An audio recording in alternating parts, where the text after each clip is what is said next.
Ada shalom semuanya? Senang bersama dengan saudara. Haleluya. Di ibadah sore hari ini Bapak Ibu, kita akan coba mulai mengekspos secara seri khotbah tentang nubuatan akhir zaman.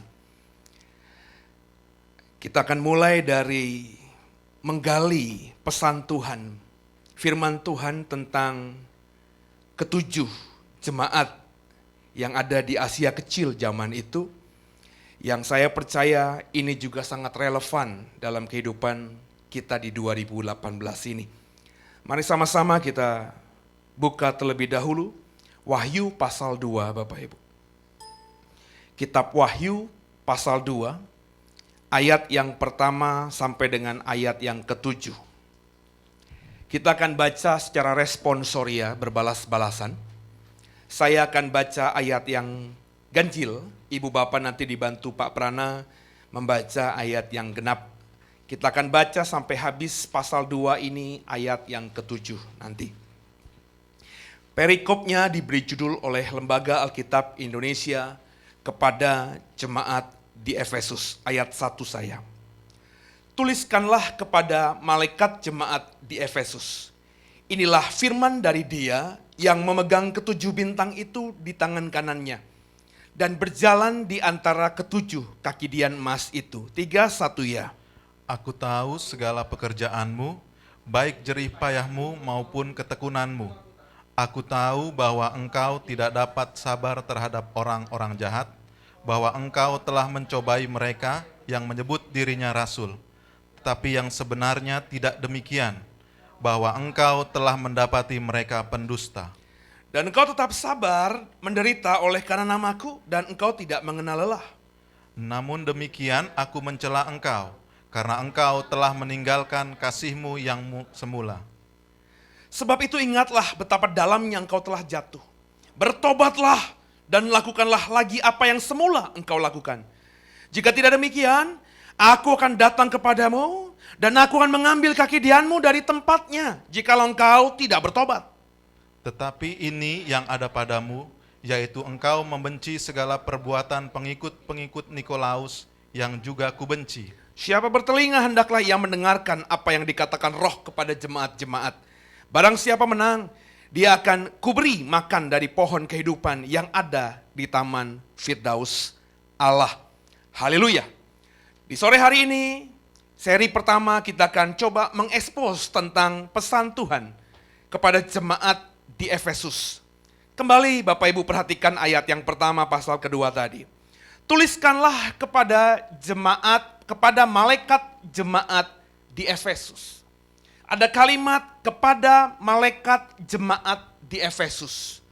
Ini maksudnya apa? Apakah malaikat makhluk roh itu? Atau Tuhan ingin berkata bahwa di setiap jemaat, dalam hal ini jemaat Efesus, ada malaikat Tuhan yang menjaganya? Nah Bapak Ibu, kalau Bapak Ibu memahami Alkitab hanya dari bahasa Indonesia, maka sepertinya memang kita memahami bahwa jemaat Efesus ada malaikat yang menjaganya, kemudian Tuhan berfirman kepada malaikat ini. Ya. Tapi sebenarnya Bapak Ibu, kalau kita melihat secara dalam etimologi kata, maka ini bukan berarti malaikat dalam bentuk makhluk rohani itu. Sebab kalau kita melihat bahasa asli Yunani yang digunakan oleh Yohanes, malaikat di sini menggunakan kata Yunani angelos, yang nanti kemudian oleh bahasa Inggris diadopsi menjadi kata angel. Memang terjemahannya, tafsirannya dalam bahasa Indonesia adalah malaikat. Tapi kalau kita melihat kata angelos ini, itu sebelumnya oleh perjanjian lama, bahasa Ibrani, juga ada yang sepadan, setara, sama, yakni kata Ibrani malak. Jadi kata Ibrani malak dengan kata Yunani angelos itu sepadan, setara, selevel.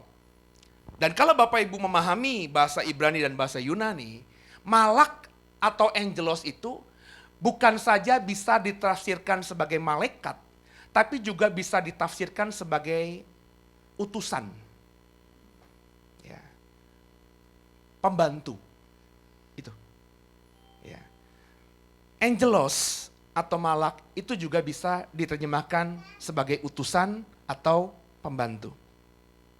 Jadi kalau kita maknai hal ini, sebenarnya wahyu Tuhan kepada 7 jemaat yang ada di kitab Wahyu ini, itu bisa ditujukan kepada utusan Tuhan kepada jemaat-jemaat yang ada. Dalam hal ini, utusan Tuhan kepada jemaat Efesus. Pembantu Tuhan yang ada melayani di Efesus. Kalau Bapak Ibu memahami ini sebagai utusan atau pembantu Tuhan yang melayani di Efesus, itu berarti bisa gembala. Ini bisa bicara mengenai pemimpin gereja Efesus. Ini bisa bicara mengenai penatua yang ada di Efesus. Ini bicara mengenai utusan Injil yang ada di Efesus.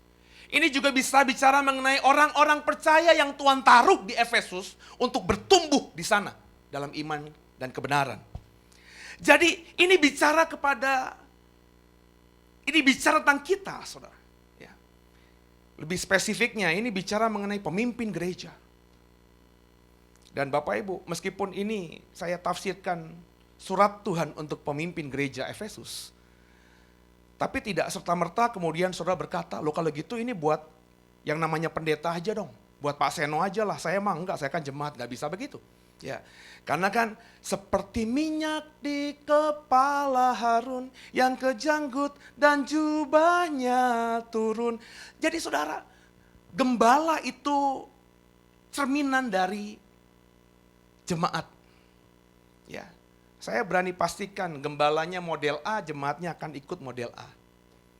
Ya, jemaatnya, gembalanya, pendetanya, pemimpin gerejanya tipenya marah-marah, maka jemaatnya pasti akan tipe marah-marah. Ya. Kalau pendetanya, khotbahnya melulu tentang mujizat, maka otomatis tuh jemaatnya juga akan ngomongin mujizat aja. Kalau pendetanya ya itu ngomongin mengenai bahasa roh, maka otomatis tuh jemaatnya juga ngomongin tentang bahasa roh mulu, menekankan pada bahasa roh mulu. Jadi ini bicara bukan cuma untuk pemimpin gereja, tapi juga bicara untuk jemaat-jemaatnya. Supaya saudara, supaya domba-dombanya Tuhan memahami pemimpinnya. Sehingga kalau pemimpinnya salah, bisa dikoreksi. Supaya dampaknya tidak kepada kita semuanya. Sore hari ini firman Tuhan buat saya secara pribadi. Sore hari ini, firman yang kita baca ini buat saudara juga. Mari coba sama-sama kita gali, kita expose apa yang disampaikan Tuhan kepada jemaat di Efesus ini. Kemudian di ayat 1 tadi, tolong dibaca kembali Pak Prana untuk kita pelan-pelan. Tuliskanlah kepada malaikat jemaat di Efesus, inilah firman dari Dia yang memegang ketujuh bintang itu di tangan kanannya dan berjalan di antara ketujuh kaki dian emas itu.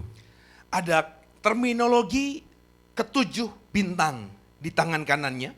Ada terminologi ketujuh kaki dian emas. Bapak Ibu nggak usah bingung, nggak usah menafsirkannya ngalor ngidul, ya. Biarlah Alkitab yang menjelaskan Alkitab. Apa sih yang dimaksud dengan ketujuh bintang itu? Apa sih yang dimaksud dengan ketujuh kaki dian emas itu? Itu dijelaskan dengan sempurna di ayat atasnya. Tepatnya di Wahyu 1 ayat 20. Tolong dibaca Pak Prana, apa yang dimaksud oleh Yohanes ketika nulis Wahyu ini dengan ketujuh bintang dan ketujuh kaki dian yang terdapat di Wahyu pertama ayat yang ke-20. Silakan. Dan rahasia ketujuh bintang yang telah kau lihat pada tangan kananku dan ketujuh kaki dian emas itu. Ketujuh bintang itu ialah malaikat ketujuh jemaat dan ketujuh kaki dian itu ialah ketujuh jemaat. Jadi ketujuh bintang itu adalah angelos jemaat. Bisa berarti malaikat jemaat, bisa berarti utusan Injil di jemaat itu, bisa bicara mengenai pembantu Tuhan di jemaat itu, bisa bicara mengenai gembala jemaat itu, bisa juga bicara mengenai siapapun yang Tuhan taruh di jemaat itu. Dan ketujuh kaki dian itu tidak lain tidak bukan adalah gereja itu, jemaat itu, ya, koinonia itu, persekutuan itu. Nah saudara kekasih Tuhan. Jadi inilah yang dimaksud dengan ketujuh bintang, inilah yang dimaksud dengan ketujuh kaki dian itu. Kita akan belajar saudara, ya, apa yang Tuhan taruhkan kepada jemaat di Efesus dan kita bisa pelajari di malam hari ini. Mari sama-sama, ada beberapa poin yang harus kita perhatikan sungguh. Kepada jemaat di Efesus, kepada pemimpin jemaat di Efesus, Tuhan ada memuji. Pujiannya luar biasa. Mari sama-sama, apa yang Tuhan puji dari pemimpin gereja di Efesus, dan dalam hal ini juga jemaat di Efesus. Mari sama-sama kita baca ayat yang keduanya. Bersama saya, 3, 1 ya. Aku tahu segala pekerjaanmu, baik jerih payahmu maupun ketekunanmu. Sampai situ dulu. Aku tahu, A-nya besar. Bapak Ibu sudah saya jelaskan tadi, ini adalah surat Tuhan, perintah Tuhan, firman Tuhan kepada pemimpin gereja di Efesus, kepada jemaat di Efesus. Tuhan bilang di suratnya ini kepada jemaat di Efesus, aku tahu segala pekerjaanmu. Pekerjaan yang Tuhan ketahui dari jemaat di Efesus, dari pemimpin di gereja Efesus, itu pekerjaan yang luar biasa. Karena kalimatnya berikutnya adalah, baik jerih payahmu maupun ketekunanmu. Kata jerih payah di sini, saudara, itu menggunakan kata Yunani kopos. Kata kopos ini bukan saja berjerih lelah, tapi lebih tajam bicara mengenai bekerja keras dengan sungguh. Dalam konteks pelayanan, berarti pendeta yang ada di Efesus ini, pemimpin gereja Efesus ini, jemaat Kristen yang ada di Efesus, ini bukan jemaat yang malas. Ini jemaat yang kopos tadi. Ini jemaat yang berjerih payah lelah. Ini jemaat yang bekerja keras dalam pelayanan. Ini tipe jemaat yang mati-matian bagi Tuhan. Keren gak saudara? Keren. Saya udah belasan tahun, nyaris 20-an tahun ini saudara saya melayani Tuhan. Dan tidak banyak gereja, tidak banyak pemimpin gereja yang saya lihat mati-matian untuk pelayanan bagi Tuhan. Jadi jemaat di Efesus ini jemaat yang benar-benar antusias dalam pelayanan. Pendetanya, gembalanya, pemimpinnya bekerja keras, transfer ke jemaatnya. Jemaatnya juga jemaat yang bekerja keras dalam pelayanan. Jemaat gereja yang sepertinya hidup luar biasa. Lanjut, apa yang dipuji Tuhan berikutnya? Tadi sudah dibaca ayat 2, saya ulangi lagi. 3, 1 ya. Aku tahu segala pekerjaanmu, baik jerih payahmu maupun ketekunanmu. Jadi jemaat di Efesus, pemimpin gereja di Efesus yang kita pelajari pada malam hari ini, bukan saja kopos, bukan saja bekerja keras, tapi hupomone. Yang diterjemahkan dalam bahasa LAI tadi, tekun. Hupomone bukan berarti tekun, tapi juga bisa berarti tabah, sabar. Sabar terhadap apa, Pak? Tabah terhadap apa, Pak? Bapak Ibu ingat, ini adalah surat Tuhan kepada jemaat di Efesus. Efesus itu salah satu kota besar yang ada di Asia Kecil zaman Perjanjian Baru. Efesus ini letaknya di wilayah Turki sekarang, Bapak Ibu. Karena Efesus ini kota besar, kota perdagangan, maka penduduknya heterogen. Kalau Bapak Ibu mempelajari sejarah Alkitab, kota-kota yang ada di Perjanjian Baru, itu bahkan kota Efesus menjadi pusat dari kekuasaan Imperium Roma di Asia Kecil. Dalam artian, pasukan-pasukan Roma yang tertinggi, jenderal-jenderal Roma yang terpercaya, yang ditugaskan oleh Kaisar untuk menguasai, memerintah di Asia Kecil, ditaruh di Efesus. Itu dampaknya kota Efesus, kota yang sangat Romawi di zaman dulu. Kota di Efesus itu karena kota Romawi, maka banyak kuil-kuil yang dibangun untuk Kaisar, saudara. Bapak Ibu tahu dong, Kaisar itu bukan 1-2. Ya. Kaisar Roma itu banyak. Dan setiap Kaisar Roma yang dihormati oleh rakyatnya, itu dibangunkan kuil. Dianggap dewa oleh beberapa orang Roma. Dan selain ada kuil-kuil dari kaisar-kaisar Roma di situ, Bapak Ibu, Efesus ini juga pusat agama di Asia Kecil. Coba dibuka, Pak. Tolong dibaca untuk kita, Pak Prana. Kisah Rasul pasal 19 ayat 28. Kisah 19 ayat 28. Tolong multimedia munculkan ini. Kisah 19 ayat 28. Mendengar itu meluaplah amarah mereka. Lalu mereka berteriak-teriak katanya, besarlah Artemis, dewi orang Efesus. Besarlah Artemis, dewi orang Efesus. Jadi orang-orang Efesus itu punya dewi tertinggi, yakni yang disebut dengan Dewi Artemis atau nama lainnya Dewi Diana. Ini penyembahan kepada agama yang besar. Penyembahan kepada Dewi Artemis atau Dewi Diana ini itu adalah agama yang besar, saudara. Kuilnya besar di Efesus. Ya. Kalau kita membaca tentang kuil Dewi Artemis ini, itu pendetanya banyak yang wanita. Pendeta-pendeta wanita. Jumlahnya menurut sejarah bukan 1, bukan puluhan, tapi ratusan Bapak Ibu. Dan pendeta-pendeta perempuan yang melayani di kuil Dewi Artemis ini, salah satu pelayanannya adalah melakukan pelacuran bakti. Jadi mereka melacurkan diri mereka, melakukan perzinahan di kuil Dewi Artemis, tapi bukan dalam konteks perzinahan, itu sebagai tanda mereka sedang beribadah kepada Dewi Artemis. Jadi bayangin Bapak Ibu, begitu seperti magnetnya kuil Dewi Artemis itu. Banyak ratusan pendeta perempuan, di mana laki-laki tentu akan berboyong-boyong saudara, untuk datang ke Dewi Artemis. Selain mereka bisa menyembah Dewi Artemis ini, mereka juga bisa melakukan free sex dengan pendeta-pendeta Artemis ini saudara. Nah, akhirnya apa dampaknya? Ada banyak kuil yang dibangun untuk menghormati kaisar-kaisar Roma. Ada agama besar saat itu yang kuilnya besar, kuil Dewi Artemis di kota Efesus. Gereja di Efesus itu menjadi minoritas. Gereja di Efesus yang membenci perzinahan pelacuran, ini menjadi kelompok, menjadi komunitas yang tidak dipandang, yang dihina, dilecehkan, bahkan mungkin dibenci dan dianiaya oleh orang-orang Efesus.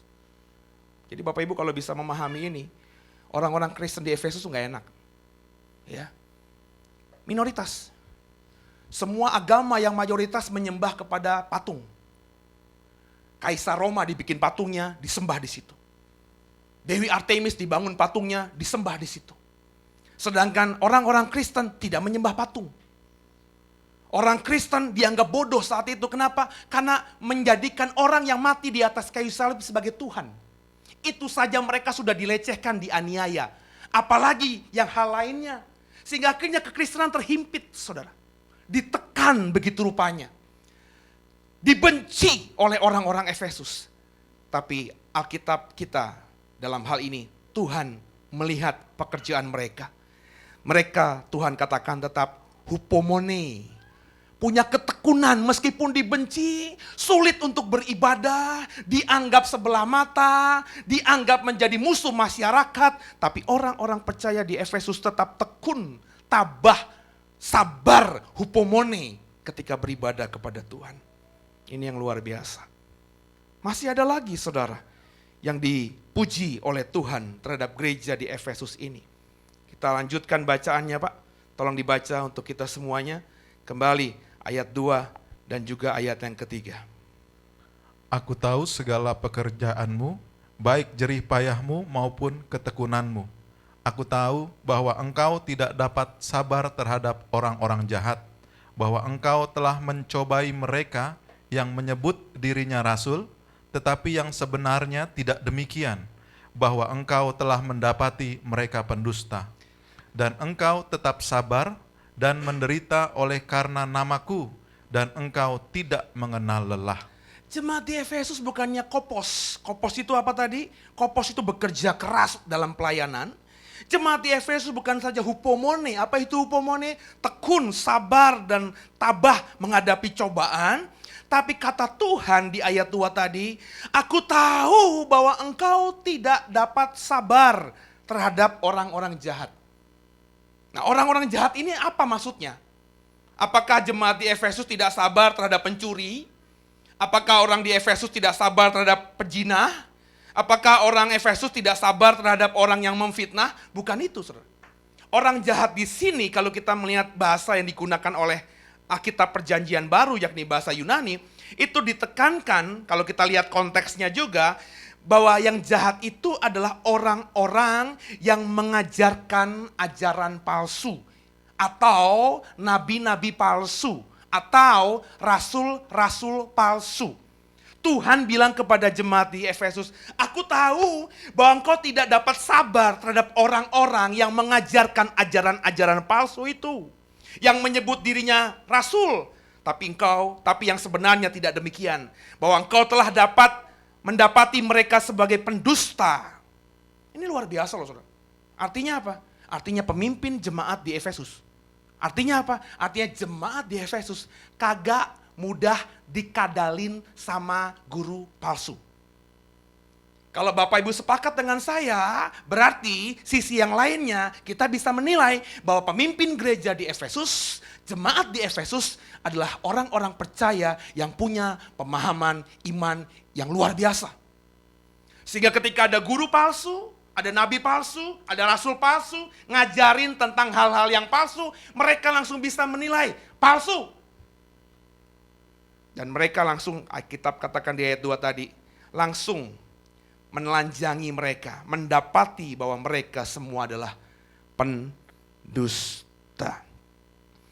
Ketidaksabaran terhadap guru palsu ini dipuji Tuhan. Di ayat 2. Saya jadi teringat sama salah satu surat yang ditulis oleh Rasul Paulus kepada jemaat di Korintus. Ada kalimat yang mengatakan, aku gak sabar. Coba deh kita buka deh ya. 2 Korintus 11 ayat 4. 2 Korintus 11 ayat 4. Ya. Jadi Bapak Ibu belajar dari ayat 2 Wahyu pasal 2 dan nanti 2 Korintus 11 ayat 4 ini. Bapak Ibu harus menjadi orang Kristen yang seperti ini. Coba dibaca Pak Prana. 2 Korintus 11 ayat 4. Sebab kamu sabar saja jika ada seorang datang memberitakan Yesus yang lain daripada yang telah kami beritakan, atau memberikan kepada kamu roh yang lain daripada yang telah kamu terima, atau Injil yang lain daripada yang telah kamu terima. Ini suratnya Paulus kepada jemaat di Korintus. Bapak Ibu tahu dong jemaat Korintus itu jemaat yang sangat kaya dengan apa? Dengan apa? Dengan karunia-karunia kan? Karunia berbahasa roh mereka sangat fasih. Menafsirkan bahasa roh mereka sangat fasih. Mereka bisa bernubuat dan lain sebagainya. Tapi kata Paulus, aku heran sama kalian yang sabar aja.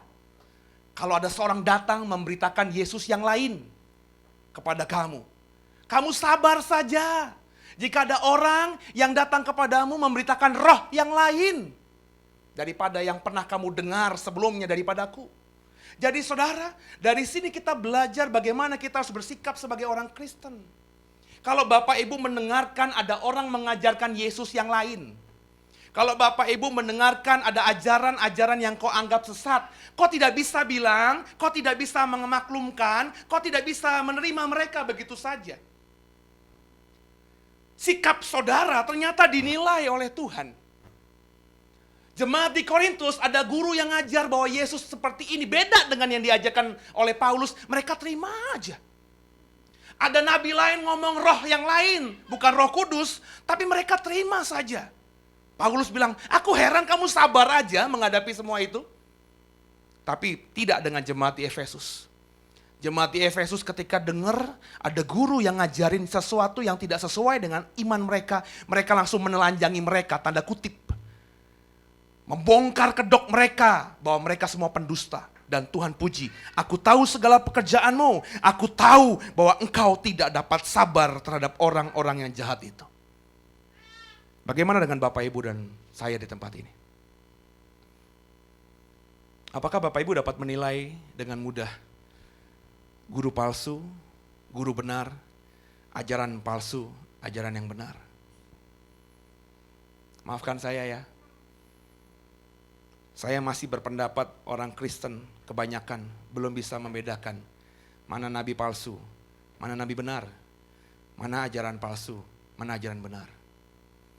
Orang Kristen kebanyakan yang saya dengar, saya gali, saya dalami, itu berkata, pokoknya Pak, kalau ada pendeta ngomongin Yesus di mimbar, itu pasti benar Pak. Pokoknya kalau ada pengkhotbah, ada orang ngomongin Yesus, bisa berkata Yesus, itu pasti benar dari Tuhan Pak. Saudara, come on. Saudara gak baca Alkitab dengan sungguh apa? bahwa setan yang ada di Gerasa, di legion itu bisa nyebut Yesus, Pak. Bapak Ibu tahu, Yudas Iskariot itu bahkan kelompok terdekat dari diri Yesus, Pak. Bapak Ibu tahu bahwa orang-orang yang dekat dengan komunitas gereja ternyata banyak yang palsu. Bapak Ibu nggak bisa jadi orang Kristen naif di akhir zaman ini. Yang begitu dengan mudahnya dengar khotbah, terus oh ini benar, oh ini benar. Bapak Ibu harus bertumbuh dalam pemahaman yang benar. Maka saya berharap sungguh Bapak Ibu punya kebiasaan membaca Alkitab, makanya di The Way ini ya, ada komunitas tadarusan namanya, ya, klub membaca Alkitab. Ya. Sebab bagi saya menilai pendeta benar, pengkhotbah benar, dengan pendeta palsu, pengkhotbah palsu segampang. Kalau Bapak Ibu sudah suka membaca Alkitab, maka iman Bapak Ibu akan bertumbuh. Kalau iman yang bertumbuh itu Roh Kudus disenangkan. Maka kalau Roh Kudus disenangkan, Roh akan bermanifestasi dalam dirimu. Kalau Roh Kudus sudah nyaman dalam dirimu, Roh Kudus nanti yang akan membisikkan di telingamu ini, ini benar, ini salah. Tapi kalau Bapak Ibu gak punya kesukaan baca Alkitab, bagaimana imanmu bertumbuh? Jelasin sama saya. Gak bisa. Bapak Ibu rajin ke gereja. Senin di gereja, Selasa di gereja, Rebo di gereja, karena full timer gereja gitu. Kerjanya di gereja, sehari-hari ada di gereja. Tapi gak punya kebiasaan baca Alkitab. Itu gak menjadi serta-merta Bapak Ibu bisa membedakan pendeta yang benar atau pendeta yang palsu, saudara. Pendeta palsu tuh nggak mungkin ngomongin tentang hal yang jahat di mimbar ini. Coba deh bayangin. Saya udah pernah ngomong ini berkali-kali kan. Nggak mungkin ya, ada pendeta ngomong begini. Saudara, Yesus itu bukan Tuhan. Nabi palsu nggak begitu tipenya, Pak. Kalau nabi palsu bilang Yesus bukan Tuhan, maka saudara mau dengerin saya nggak minggu depan?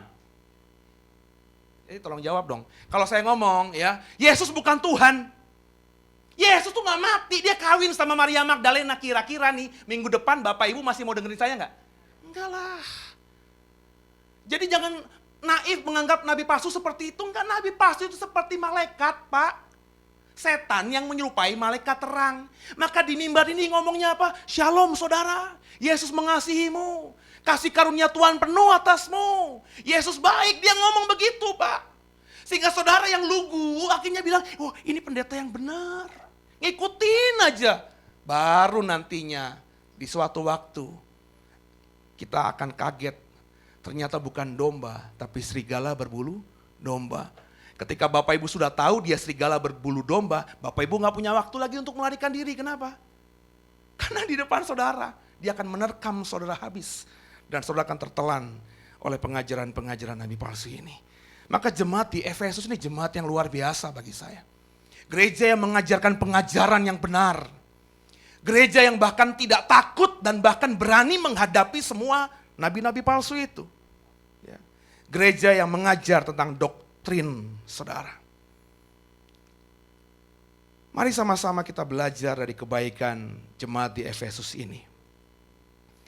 Mari kemudian kita lanjutkan, saudara.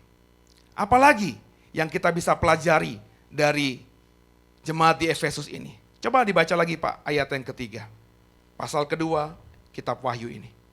Dan engkau tetap sabar dan menderita oleh karena namaku. Dan engkau tidak mengenal lelah. Tidak kenal lelah. Kata tidak kenal lelah ini harus dihubungkan dengan kalimat di atasnya tadi. Kalimat di atasnya tadi apa?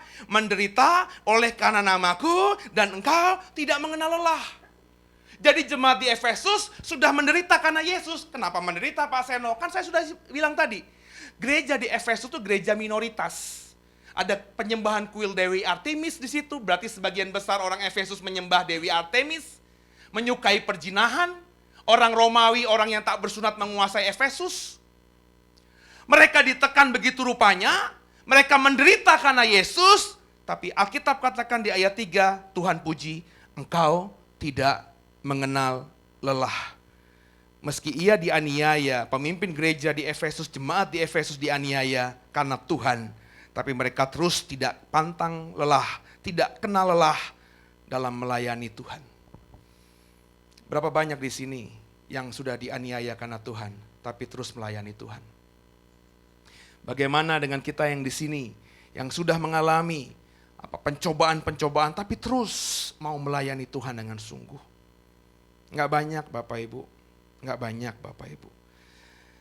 Biasanya orang kalau sudah mulai menghadapi cobaan, ya, mulai difitnah, ya, itu kendur itu pelayanannya, ya, mengalami aniaya, mundur itu. Ya. Saya secara pribadi pernah mengalami dua hal itu. Ya. Dianiaya orang, mundur, dan dianiaya orang, tapi nggak kenal lelah. Ya. Kalau saya lihat bagaimana saya bisa mengalami dua hal itu, karena ketika saya yang pertama dianiaya terus mundur, saya belum mengenal Tuhan dengan sungguh. Ya. Sehingga ketika ada orang yang tikam saya dari belakang, itu sepertinya semuanya hilang begitu. Sepertinya Tuhan gak bela saya gitu. Tapi ketika saya mengenal Tuhan dengan sungguh, orang aniaya saya, orang fitnah saya, seperti apapun saya sudah pernah mengalaminya saudara. Saya gak pernah peduli, saya terus maju. Tidak kenal lelah dalam melayani Tuhan. Yang berikutnya yang dipuji oleh Tuhan kepada jemaat di Efesus. Bapak Ibu bisa baca, Pak Prana bisa tolong kita ayat yang ke-6. Tetapi ini yang ada padamu, yaitu engkau membenci segala perbuatan pengikut-pengikut Nikolaus yang juga kubenci. Nah saudara, Tuhan muji jemaat di Efesus, pemimpin gereja di Efesus. Engkau membenci segala perbuatan pengikut-pengikut Nikolaus yang juga kubenci. Alkitab nggak menjelaskan siapa pengikut Nikolaus. Dosa seperti apa yang dilakukan oleh para pengikut Nikolaus, saudara. Tapi banyak tafsiran mengatakan bahwa Nikolaus ini tadinya adalah pengikut Tuhan. Tapi kemudian murtad, tinggalkan pelayanan. Dampaknya dia mulai membenci kekristenan. Dan Alkitab katakan jemaat di Efesus membenci segala perbuatan pengikut-pengikut Nikolaus. Ini menarik kalimatnya saudara. Alkitab tidak mengatakan mereka membenci pengikut-pengikut Nikolaus. Enggak. Coba kalimatnya kan. Tapi ini yang ada padamu, yaitu engkau membenci segala perbuatan pengikut-pengikut Nikolaus. Kalimatnya enggak begini. Engkau membenci pengikut-pengikut Nikolaus. Dari sini kita bisa memahami saudara, bahwa Tuhan senang kita benci sama perbuatan dosa. Yang Tuhan tidak mau, kita benci sama yang orang berdosa. Enggak boleh saudara. Saya nggak setuju dengan LGBT. Nangkap Bapak Ibu? LGBT itu apa? Lesbian, gay, biseksual, transgender. Saya nggak setuju. Saya benci sama orang-orang perbuatan-perbuatan seperti ini. Tapi sama orang-orangnya yang terjebak, yang nggak tahu dan terikat akhirnya dengan hal-hal seperti itu, saya nggak benci. Saya nggak suka, maafkan saya, sama ngerokok. Tapi saya nggak benci sama orang yang ngerokok. Buktinya orang ngerokok ke gereja The Way boleh nggak? Boleh. Orang ngerokok mau melayani di The Way bisa nggak? Bisa. Kenapa nggak bisa? Tapi saya nggak suka dengan ngerokoknya. Ini yang harus kita ikuti Bapak Ibu. Ya. Kita harus benci sama perbuatan-perbuatan dosa. Jijik sama perbuatan-perbuatan dosa. Tapi terhadap oknumnya kita harus mengasihi. Ya. Jadi kalau nanti belum pernah kejadian ya, di The Way ada transgender di sini ya, belum ya. Tapi andai kata nanti suatu waktu ya, ibadah pagi atau ibadah sore tiba-tiba datang transgender gitu ya. Yang kita tahu kok ada jakunnya tapi kok perempuan gitu ya. Bapak Ibu gak bisa, najis keluar, gak boleh gitu. Sambut dia. Meskipun suaranya gahar gitu ya. Siapa namanya? Saya Meli gitu ya. Kita harus sambut ya. Shalom Meli, apa kabar? Silakan duduk. Ayo kita nyembah Tuhan, memuji Tuhan. Ayo sama-sama. Saya gak suka perceraian. Saya gak suka perceraian, saya benci perceraian. Tapi sama orang-orang yang bercerai, saya mengasihi. Ya, saya lagi ada pergumulan batin. Saya punya teman cukup dekat, hamba Tuhan. Sedang digugat cerai oleh istrinya. Ya. Saya baru dapat cerita sepihak dari pihak teman saya ini, belum dapat dari istrinya ini. Kenapa lo digugat cerai sama istri lo? Karena gue dituduh di pasal tidak menghidupi pasangan, tidak membahagiakan, mencukupi kebutuhan ekonomi. Saya cuma bilang, lah istri lo nggak tahu apa lo tuh pendeta, hamba Tuhan? Yang memang kalau hamba Tuhan ya hidupnya dari Tuhan ya Bapak Ibu ya. Ya suka-sukanya Tuhan lah melayani. Kadang-kadang kita melayani di kantor, dapat ampau atau persembahan kasih tebel ya rupiah. Kadang-kadang juga cuma dikasih salaman doang, senyum doang. Tuhan berkati ya Pak, terima kasih pelayanannya. Ya, ada yang cuma traktir kita makan. Kita nggak tahu namanya hamba Tuhan kan nggak boleh begitu, nggak boleh minta imbalan dalam pelayanan kita. Lo nggak tahu apa istri lo begitu? Ya tahu bro. Ya tapi mungkin pergaulan ya bro. Dulu waktu gue nikahi kan dia orang di luar pulau. Terus sekarang ke Jakarta, terus punya pekerjaan bagus ya. Teman-temannya mulai kalangan-kalangan menengah atas gitu ya. Terus mungkin ditanya sama teman-temannya, laki lo apa? Pendeta. Oh, berapa penghasilannya? Enggak lah, buat makan sehari-hari aja ya dari gue. Nah akhirnya mungkin dicekokin sama teman-temannya. Bego banget sih lo punya laki kayak gitu, nggak menghidupi begitu, lo masih pelihara aja. Udah gugat cerai aja. Nah teman saya digugat cerai oleh istrinya dengan alasan seperti itu. Saya sedang bergumul pengen cari tahu informasi dari pihak istrinya karena saya cukup dekat juga dengan istrinya. Ya, tapi saya belum ada kesempatan. Saya benci, saya bilang sama teman saya, gue pokoknya nggak suka lo bercerai. Ya, pokoknya usahakan pertahankan pernikahanmu. Gimana caranya? Datengin kantornya. Gak bisa bro, gue udah diancam sama pengacaranya nggak boleh datang ke kantor. Saya bilang, saudara, kalau nggak bisa datang fisik, lo gimana caranya? Kayak kirim bunga, kayak modal apa kek, ya pokoknya kasih tahu istri lo bahwa lo mau bertobat, lo mau berusaha menghidupi dia. Gimana caranya? Ya, saya lagi mengencourage teman saya ini. Dan satu sisi cerita tentang dia digugat cerai ini sudah tersebar di kalangan teman-teman kami. Ya, ada beberapa yang menolak. Saya sedang bergumul ini, sedang bergumul. Kalau teman saya ini ditolak nanti di mana-mana, habis dia. Ya, karena pendeta kan pekerjaan terakhir ya Pak. Ya, kalau misalnya Bapak Ibu ya dipecat dari pekerjaanmu ya, kok masih bisa jadi pendeta? Masih bisa ya. Bahkan bangga kan.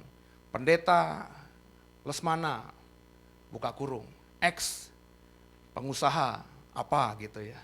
Tapi kalau Bapak Ibu dan saya seperti saya sudah jadi pendeta gitu ya. Terus saya pendeta itu harus menjaga ini, kredibilitas. Kalau pendeta itu sudah cerai gitu saudara ya, orang itu nangkepnya udah gimana aja. Contohnya,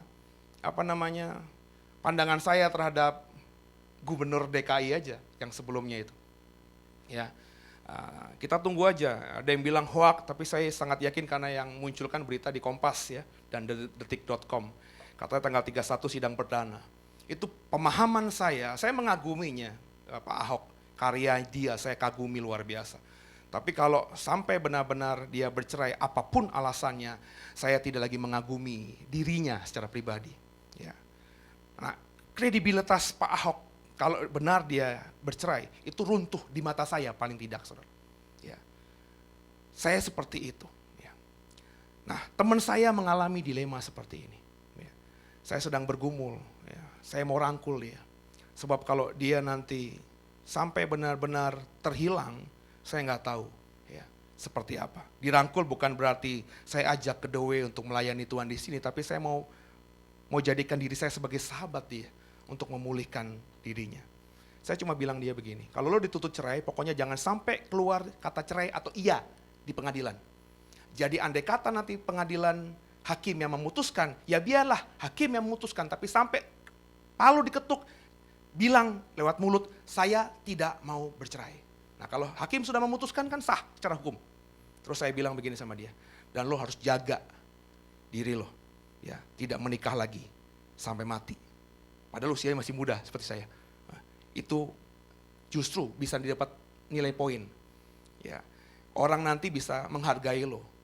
Lo dituntut cerai sama istri, tapi bertahan dengan kesendiriannya, terus melayani Tuhan, itu justru menjadi nilai poin yang tinggi nanti buat dirimu, saya bilang gitu. Nah saudara, biji mata Tuhan, Yang kita pelajari di sini, kita harus membenci perbuatan-perbuatan jahat. Bapak Ibu nggak bisa mentolerir perbuatan-perbuatan jahat itu. Anakmu berbuat jahat, berbuat dosa, kita nggak bisa tolerir. Kita mengasihi anak kita, tapi perbuatan jahat yang dia lakukan, itu harus kita tegur. Jangan gara-gara mengasihi anak, perbuatan jahat dia, kita tidak pikirkan, kita abaikan begitu saja. Saya mendidik anak keras Bapak Ibu. Ya. Karena saya dididik juga dengan cara yang keras, dan saya melihat hasilnya ya, saya punya prinsip seperti ini. Si Sean dan Silo, ya, saya nggak tolerir kalau mereka berbuat yang bagi saya jahat. Ya. Berbuat jahat itu jangan dipikirin macam-macam. Ya. Contohnya kalau mamanya ngomong apa, ya, terus si Sean atau si Silo keluar kamar sambil mukanya ditekuk gitu ya, gitu. Terus kelihatan mata saya langsung panggil dia. Ngapain kamu mukanya begitu? Wis mama. Saya bilang nggak boleh. Itu perbuatan jahat, saudara. Ya. Sebab dimarahin mamanya, terus di mata mamanya diam, tapi dia keluar mukanya asem. Itu bagi saya nggak bagus. Ya. Kalau dimarahin mama, dengerin mama, saya sorry sama mama, beresin selesai. Sama-sama Bapak Ibu. Kita mulai dari sekarang di 2018 ini tidak tolerir dengan perbuatan jahat. Saya nggak tahu Bapak Ibu bisnisnya apa. Ya, masih nggak melakukan bisnis yang jahat. Nipu orang, ngadalin orang, ya nggak sih? Bapak Ibu harus komitmen dengan sungguh untuk berbisnis dengan benar. Ya. Saya selalu bilang pengusaha Kristen tuh godaannya banyak, ya banyak lah gitu ya. Tapi belajarlah untuk hidup benar gitu. Pengusaha nyari untung itu sah. Kalau saudara beli barang harganya 1.000, terus ditawar sama orang 300, terus karena saudara mengasihi, berbelas kasihan, terus silakan ambil aja, saudara bodoh. Belinya 1.000, kok ditawar 300, saudara relakan, bodoh kan? Ya, lambat laun kau akan bangkrut dengan sendirinya. Kau beli 1.000, kau jual 3.000, ya, itu sah bagi saya. Terus kalau saya mau jual 30.000, sah aja. Kalau ada yang mau beli, kenapa enggak? Benar nggak saudara? Saudara beli modal 1.000 nih, terus saudara jual 30.000, sah apa enggak? Sah dong, ya kan? Kalau dia mau beli berarti kan ya itu untung saudara, berarti untung saudara 29.000, itu untungnya beratus-ratus kali lipat, sah-sah saja. Yang nggak boleh itu apa? Bohong, dusta. Saudara beli 1.000, dijual 3.000, ada orang datang, Pak, saya tawar ya Pak, 3.000 kemahalan Pak, ya 2.000 deh Pak. Terus kau bilang, aduh Bu, kalau 2.000 saya nggak untung. Nah, itu dosa tuh. Orang modalnya 1.000, ditawar 2.000 kok bilangnya nggak untung sih? Dosa nggak? Dosa, itu nggak boleh. Terus gimana dong Pak mensiasatinya? Ya pakai hikmat dong, nggak usah bohong, tapi dengan hikmat. Bilang aja begini, Bu, saya memang kalau ditawar Ibu 2.000, saya udah untung Bu. Ya, cuman untungnya belum cukup Bu. Ya. Ini sewa tempat aja berapa, tuh pegawai saya harus saya gaji berapa, anak saya 5 loh Bu, sekolahnya di swasta semuanya, mobil saya 3, bayar pajaknya mahal. Jadi tolong deh Bu ya supaya saya bisa hidup enak, ya saya naikin ya Bu ya, jangan ditawar lagi ya 2.300 deh. Itu kan gak bohong kan saudara? Kalau itu fakta, itu kan gak bohong. Nah ayo sama-sama kita belajar untuk benci perbuatan jahat. Tapi jangan benci sama orangnya, saudara. Kalau saudara benci sama orangnya, bagaimana orang itu bisa kenal Tuhan nantinya? Ayo sama-sama kita kerjakan ini. Ada 5 poin di mana kita bisa belajar dari jemaat Efesus ini. Di mana pemimpin gerejanya, di mana jemaatnya dipuji oleh Tuhan luar biasa. Kalimatnya menarik di Wahyu pasal 2 tadi. Aku tahu. 2 kali saudara, aku tahu. Artinya apa? Artinya meskipun Tuhan tidak bisa kita lihat, Tuhan memperhatikan kita. Sampai-sampai Tuhan bilang, aku tahu pekerjaanmu, aku tahu sungguh jerih payahmu. Jadi jangan anggap saudara hidup ini Tuhan gak bisa lihat. Di surga Tuhan sedang mencatat apa yang sudah kau kerjakan. Mata Tuhan melihat apa yang kita perbuat, apa yang baik, apa yang jahat. Itu sedang Tuhan tulis di dalam kitab kehidupanmu saudara. Di surga saudara nanti punya biografi, tapi yang Kalau di biografi di dunia ini, yang buat biografi diri kita sendiri. Saya, Paulus Suseno Suharsana. Orang tua laki-laki saya namanya Suharsana. Orang tua perempuan saya namanya Setio Yoheni. Saya berasal dari Jakarta. Meskipun bapak saya lahir di Klaten, ibu saya Kediri, tapi saya orang Jakarta. Saya yang nulis sendiri. Tapi dalam kitab kehidupan kita di surga nanti yang nulis Tuhan, saudara. Kalau kita yang menulis, kita bisa nambahin, kita bisa ngurangin. Tapi kalau Tuhan yang nulis, saudara, maka yang terpampang nanti dalam kitab kehidupan kita, itu adalah fakta.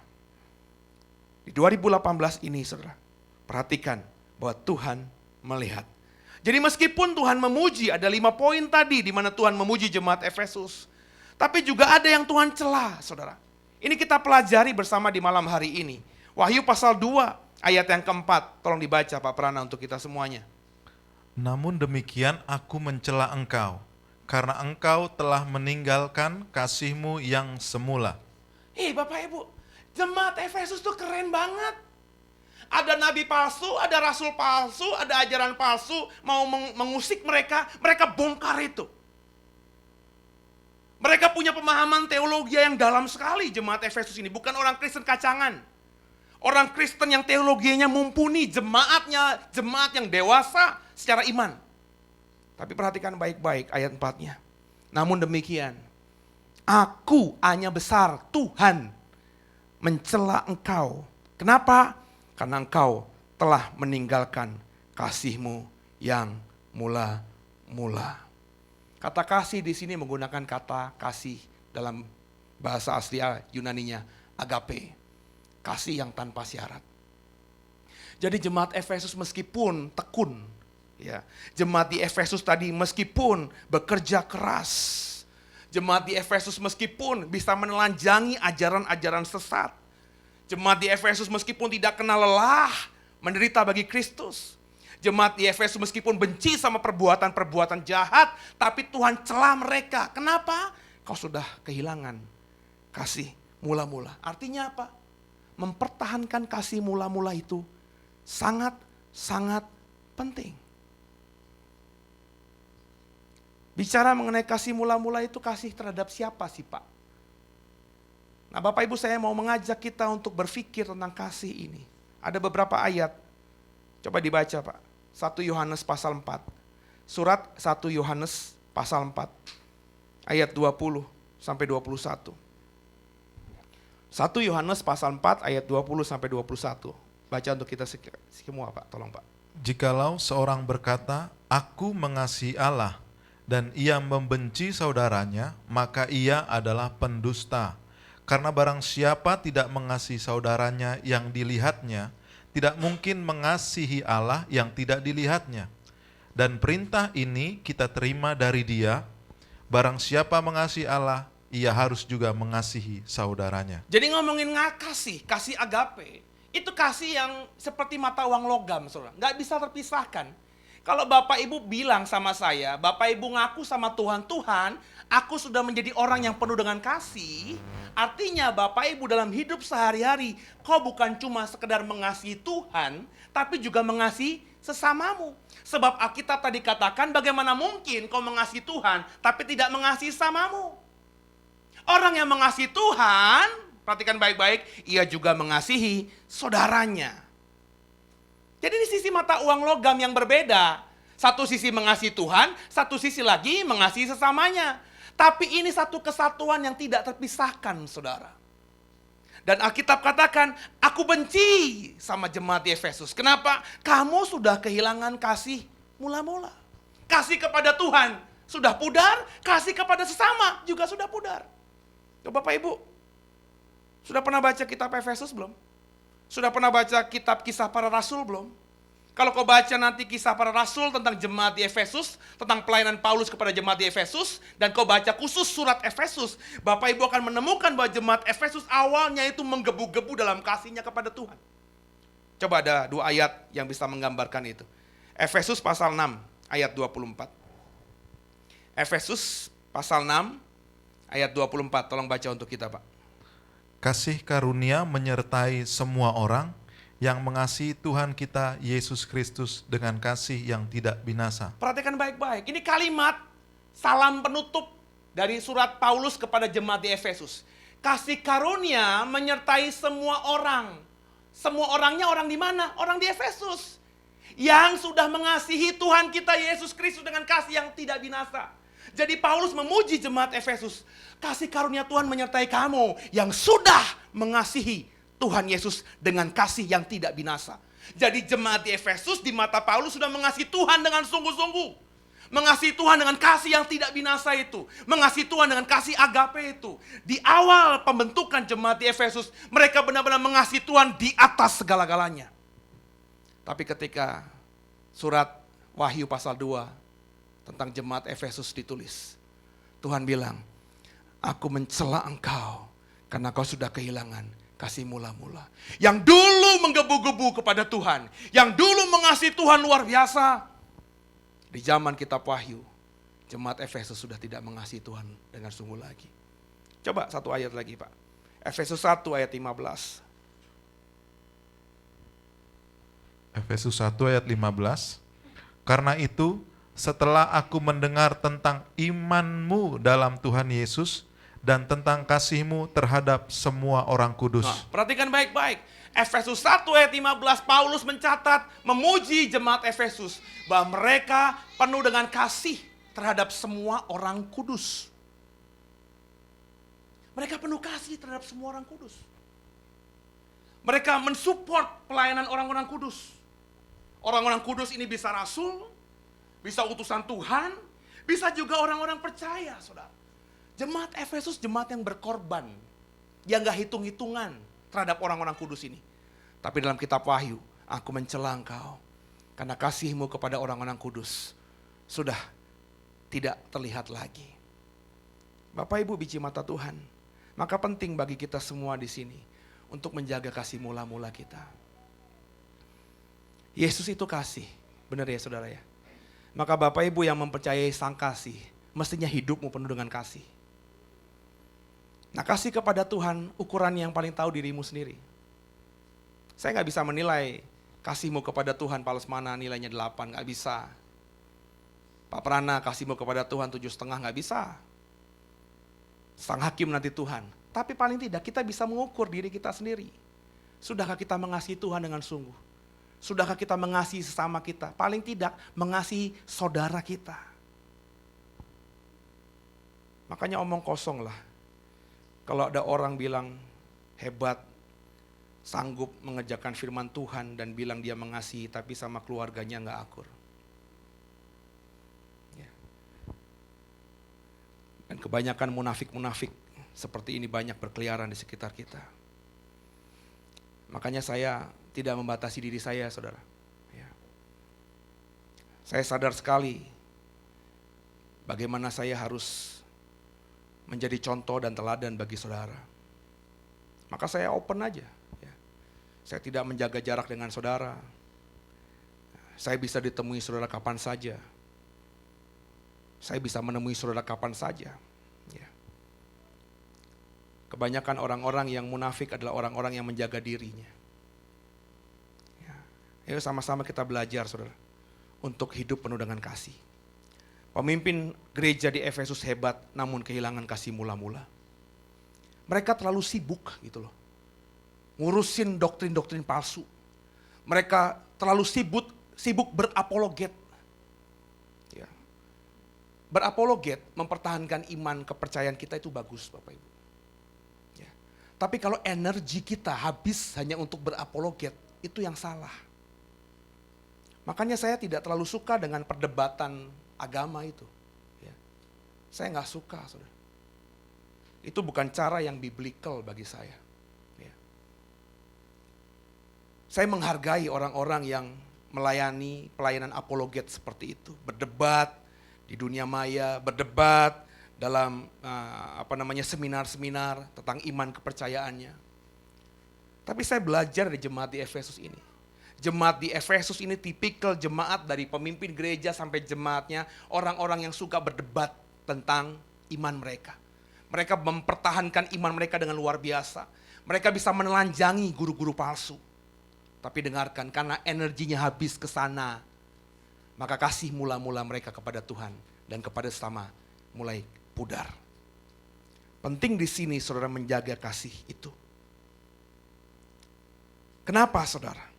Karena kasih adalah yang utama.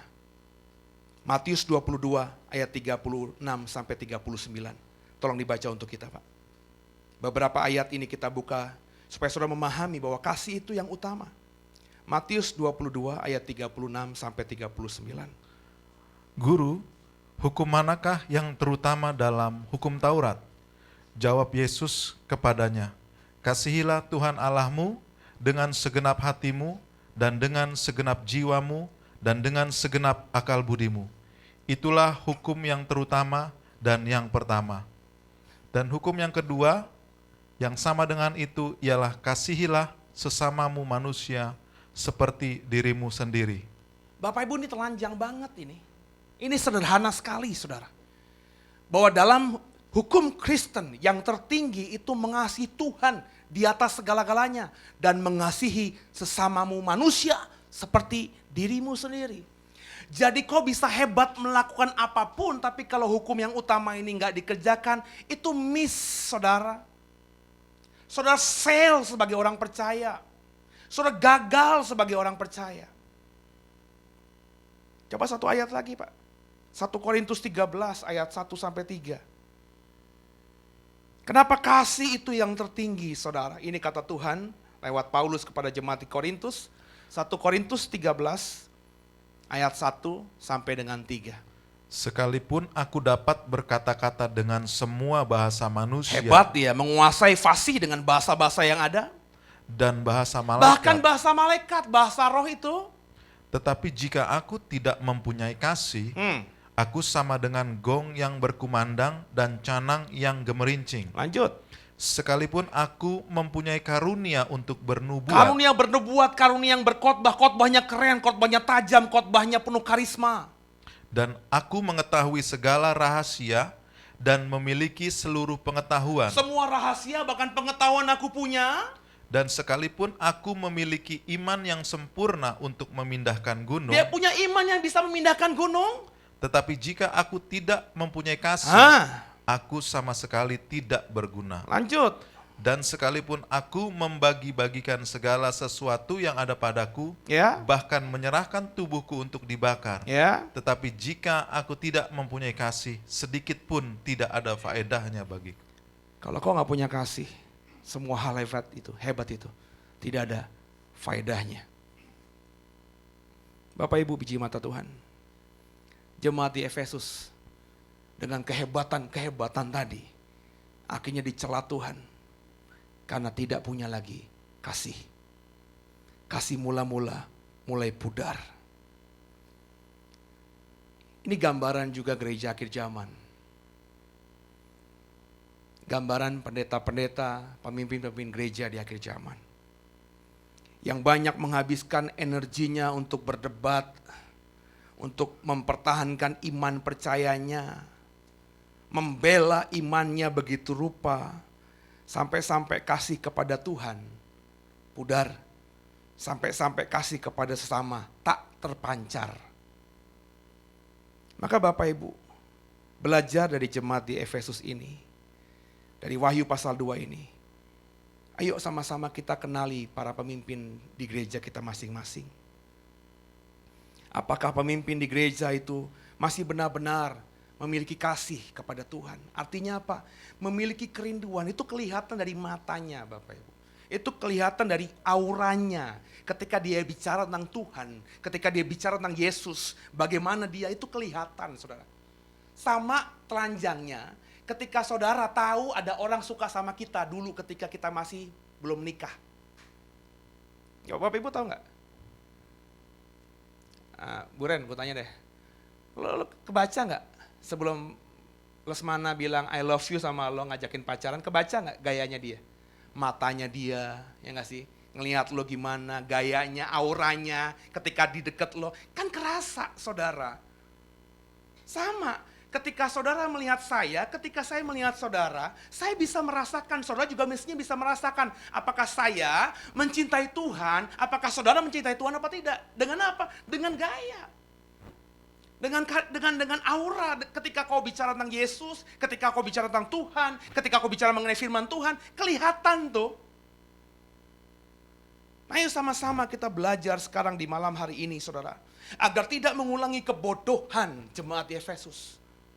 Yang jago, yang hebat, yang giat melakukan hal-hal agamawi lainnya, tapi kasihnya mulai pudar. Kalau Bapak Ibu ada di posisi seperti hari ini, seperti ini di hari ini.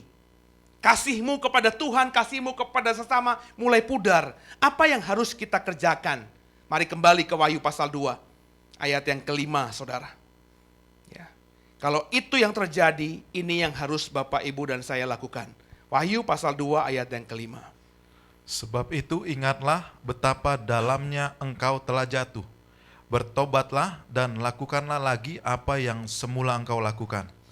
Jika tidak demikian, aku akan datang kepadamu dan aku akan mengambil kaki dianmu dari tempatnya, jikalau engkau tidak bertobat.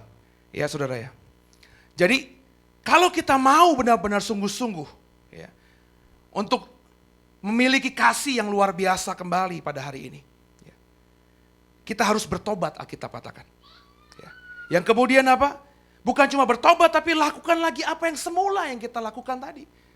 Melakukan kecintaan kita kepada Tuhan, melakukan kecintaan kita kepada sesama, itu yang harus kita kerjakan lagi. Jadi gak cukup bertobat Bapak Ibu.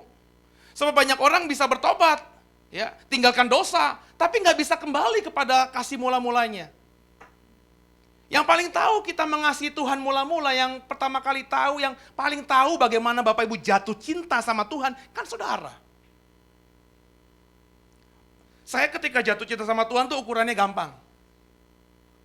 Itu saya menggebu-gebu tuh kalau baca Alkitab tuh. Itu ukurannya. Kenapa? Saya suka baca. Saya masih ingat banget ketika saya jatuh cinta pertama kali sama Tuhan, bertobat sungguh sama Tuhan itu di usia 27 tahun. Saya Kristen sejak lahir. Tapi jatuh cinta sama Tuhan tuh di usia 27 tahun. Saya baca Alkitab sejak saya bisa baca. Saya guru sekolah minggu sejak saya SMP. Kayaknya cukup rutin saya baca Alkitab. Tapi ketika saya jatuh cinta pertama kali sama Tuhan, saya bisa seharian itu saudara, baca Alkitab. Beberapa kitab, bahkan saya punya rekor kalau tidak salah, hanya dalam waktu seminggu itu perjanjian baru selesai. Saudara. Kenapa? Memang dihabiskan sungguh untuk membaca firman Tuhan. Dan itu ukurannya bagi saya untuk melakukan apa yang semula itu. Nah kekasih Tuhan, biji mata Tuhan. Kalau Bapak Ibu kehilangan kasih mula-mula, bertobat dan kerjakan lagi apa yang dahulu kau kerjakan. Itu diperintahkan Tuhan kepada jemaat di Efesus. Apa yang dikerjakan di Efesus? Apa yang dikerjakan pemimpin di Efesus? Mengerjakan enggak? Mereka hebat nih, ngelakuin semua hal tadi, dipuji sama Tuhan. Tapi mereka dicela Tuhan kan? Kenapa? Kasih mula-mulanya hilang. Terus Tuhan bilang, bertobat. Lakukan apa yang dulu kamu lakukan. Menurut Bapak Ibu dikerjakan gak sama Efesus? Kalau menurut saya, tidak dikerjakan oleh pemimpin jemaat di Efesus. Tidak dikerjakan oleh jemaat gereja di Efesus. Kenapa Pak Seno bisa yakin begitu? Karena sekarang kalau saudara ke kota Efesus, tidak ada lagi gereja di situ. Loh apa hubungannya Pak tidak ada gereja dengan pemimpin gereja Efesus tidak bertobat dan tidak kerjakan lagi kasih mula-mula. Karena tadi, sekali lagi Bapak Ibu, coba dibaca.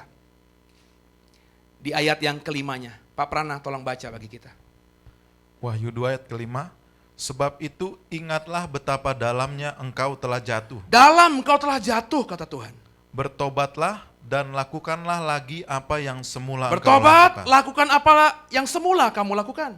Jika tidak demikian, aku akan datang kepadamu dan aku akan mengambil kaki dianmu dari tempatnya. Ya. Jikalau engkau tidak bertobat. Kalau kamu nggak bertobat, kalau kamu nggak lakukan apa lagi yang semula engkau lakukan, aku datang kepadamu dan akan mengambil kaki dianmu dari tempatnya.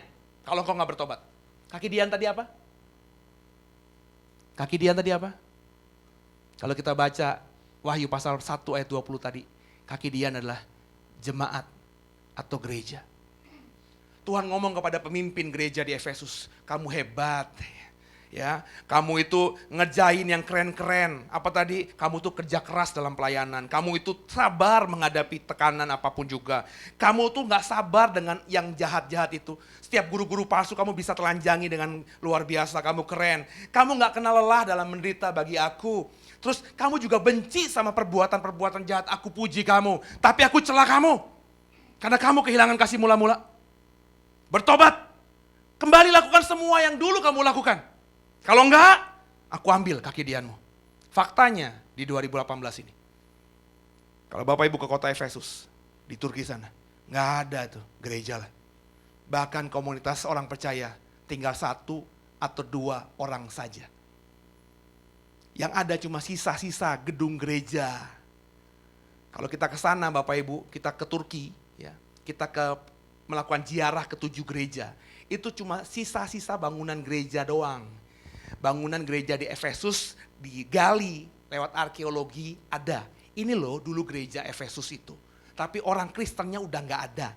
Gereja yang modern di Efesus udah nggak ada. Efesus hilang kekristenan. Hari ini Bapak Ibu, kalau Bapak Ibu nggak bertobat, Bapak Ibu nggak menciptakan kembali kasih mula-mula, maka Bapak Ibu akan kehilangan juga yang berarti itu. Ayo sama-sama kita kerjakan hari ini untuk mengembalikan kasih mula-mula. Kalau kau sudah melayani Tuhan keren, tapi cintamu kepada Tuhan harus yang utama. Kau sudah melakukan hal-hal hebat yang lain keren, tapi harus mengasihi orang-orang di sekitarmu. Kalau kita kerjakan ini, hidupmu diberkati Tuhan. Haleluya. Amin. Tundukkan kepala kita.